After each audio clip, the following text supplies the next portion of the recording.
الحمد لله رب العالمين الرحمن الرحيم مالك يوم الدين وأشهد أن لا إله إلا الله ولي الصالحين وأشهد أن محمدًا عبده ورسوله وصفيه من خلقه أما بعد أحبتي في الله وحي صار البخاري ومسلم من حديث أنس بن مالك نبي صلى الله عليه وآله وسلم iyo saxaabadii soo wada jooga ayaa waxa la soo mariyay janaazo meyd la sido ayaa la soo mariyay janaazadii markii la soo mariyay way amaaneen saxaabadu wanaag badan bay ku sheegeen khayr badan bay uga marqaati kaceen nabigu wuxuu yiri sallallahu alayhi wa alihi wasallam way waajibtay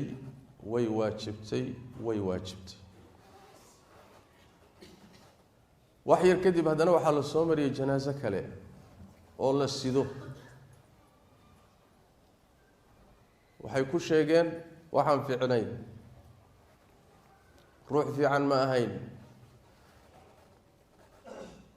waxay ku sheegeen shar iyo xumaan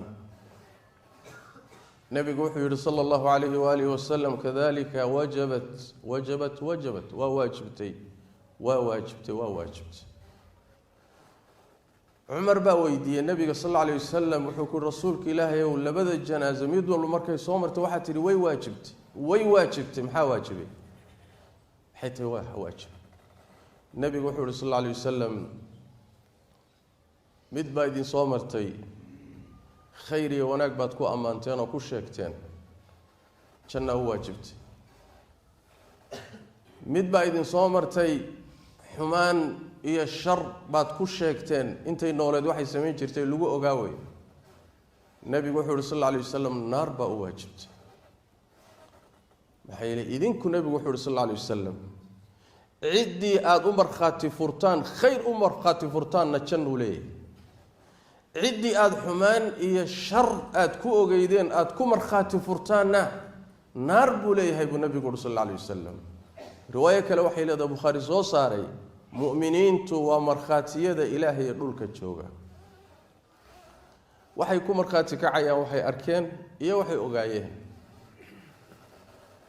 sidaas daraadeed haddii uu adoonku hagaajiyo waxa isagiyo rabbigii ka dhaxeeya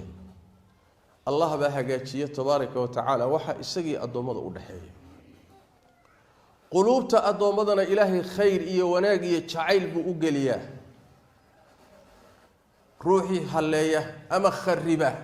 calaaqada rabbigi kala dhaxaysana ilaahay tabaaraka wa tacaala isagii adoomada waxa u dhaxeeya la khariba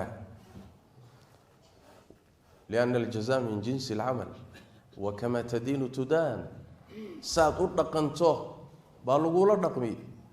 beertaad beerato baad midhaheeda goosan saad u dhaqanto buu abaalkaagu noqon rabbiga waxa kala dhaxeeya hagaaj allah tabaaraka wa tacaala ba adoomada waxa kala dhaxeeya hagaajinay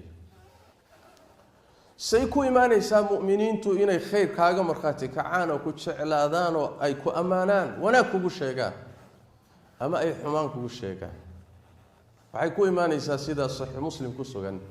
nabigeenu sallallahu alayhi wa alihi wasallam wuxuu yiri allah hadu adoon jeclaado tabcan inuu ilaahay adoon jeclaadana wax iska jeclow ma ku nacayana iska nacma ku jeclaanayo adoomadiisa kamidana wuxun buu ku jeclaaday ku nacayna ee uu nacab yahayna wuxun buu ku nacay oo ku fogeeyay ilaahay markuu adoon jeclaado malakul jibriil buu u yeeraa wuxuu yiraahdaa jibriilow hebel waan jeclahay jeclow jibriil baa jeclaada kadibna jibriil baa samada ka dhawaaq malaa'ikta samada ku nool buu u dhawaaqa wuxuu yiraahdaa malaa'igay hebel ilaahay baa jeclaaday hal jeclaado malaa'iktii samada ku nooleed iyo kor baa wada jeclaanaya jacaylkii alla ka yimid jibriil maray malaa'ikta maray ayaa marka dhulka loo soo dejinayaa quluubtii mu'miniinta iyo dadkii wanaagsanaa baa la gelinayaa markaasay jeclaanayaan khayr bay ku sheegayaan agtooduu ka ammaanaanayaa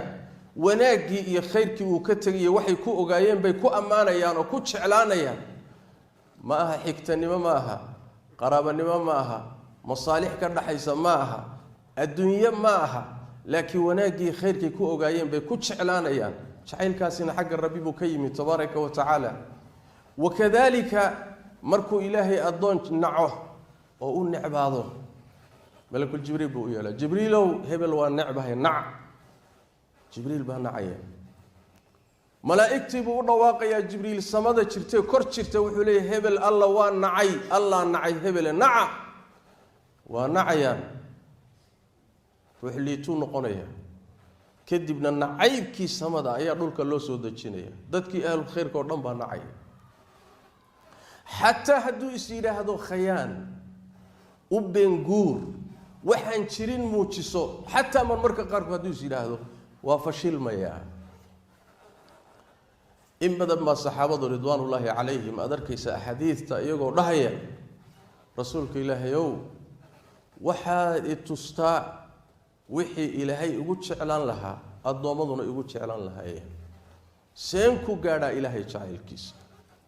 lianna allah inuu ku jeclaado macnaheedu waxa weeye intii wanaagsanaydna inay ku jeclaato weeye malaa'igtii mu'miniintii ahlulkhayrkii taasina waxay astaan iyo calaamo u tahay markhaati furkooda ku tusaya ilaahay inuu qabanayo tabaaraka wa tacaala ahlu janno aad tahay kulli waxay ka bilaabanaysaa marka allah baa xaalkaaga hoose og waxa kuu qarsoon og waxa qalbigaaga ku jiro og waxay addoommadu ogsoon yihiin iyo waxa ilaahay ogsoon yahay ee kuu qarsoon marar badan waa kala duwan yihiin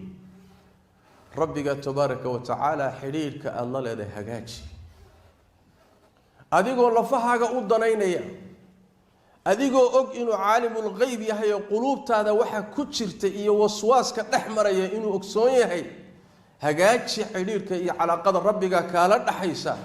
wixii intaa ka dambaysana alla u daa adiga addoommada wixii idin dhaxayn lahaa ilaahay baa hagaajinaya tabaaraka wa tacaala haddaad rabto rabbiga jacaylkiisa addoommada ha ka raadin ha istustusin ha ka dalbanin ha ka doonin waxaad u martaa inay addoommadu ku jeclaadaan rabbiga u mar asaga hagaaji waajibaadka gudo khayrka ku dadaal rabbiga jeclow jacaylka halkaa ka yimaada baa addoommada keena quluubtoodoo qasban oo san dullaysan oo aadan baryin oo aadan laaluushin oodan waxba siinin ayaa iska kaa jeclaanaya xagee ka timid waxay ka timid min rabbi lkowni tabaaraka wa tacaala allihii quluubta addoommada gacanta ku hayay siduu doonana u maamulayay ayaa quluubtooda soo jeediya kanna ku diray kanna jeclaysiiyey sidaas daraaddeed rabbigaa jacaylkiisa inuu ku jeclaado waxay ku xidhan tahay inaad jeclaato waxay ku xidhan tahay inaad rumayso waxay ku xidhan tahay inaad dariiqii nebi maxamed marto salawaatu rabbi wasalaamu calayh nebi maxamed baa waxaa lagu yidhi waxaad ku tidhaahdaa addoommada haddaad allah jeceshihiin iraaca aniga dariiqayga mara sharcigaan la yimid qaata waxaan idinka reebay ka hadha waxaan idin faray fartooma allah baa idin jeclaanaya marka la soo koobo allah wuxuu kugu jeclaanayaa aliimaan waatibaaci muxamed salawaatu rabbi wasalaamu caleyh inaad rumayso nebi maxamedna salawaatu rabbi wasalaamu caleyh dariiqiisii aada marto oo aad midig iyo bidix midna aada uga leexanin rabbigaa waa ku jeclaan